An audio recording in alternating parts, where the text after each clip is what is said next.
Čeviņš meitenes, es gribēju kopā ar jums notestēt šo te jaunumu no Biodermas. Tā ir micelārā eļļa kosmētikas noņemšanai. Viņa ir paredzēta īpaši jutīgai ādai un saka, ka viņa ļoti labi tiek galā ar diezgan daudz kosmētikas. Kā redzat, man ir diezgan daudz kosmētikas. Ko noņemt? Nu ko, aiziet.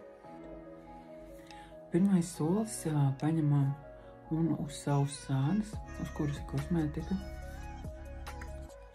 uzklājam eļļu. Pamēģināsim sākumā ar vienu pumpīti. Un liekas, ka vajadzēs vairāk.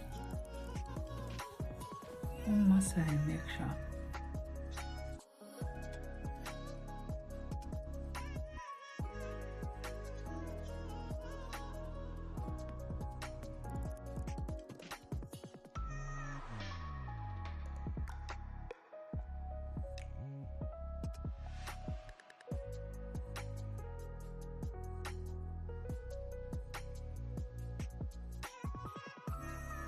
Viņš arī domā, ka izstās labi, vai ne?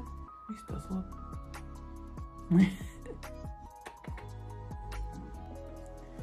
Runājot par eļļu, jā, viņa ļoti labi noņēma kosmētiku, ļoti patīkama sajūta, it kā būtu uzklāts kaut kāds krēms vai tāda viegla kaut kāda emulsija, kas mitrināda, nomierināda. Tiešām ļoti forša sajūta. Iesaku. Labs produkts.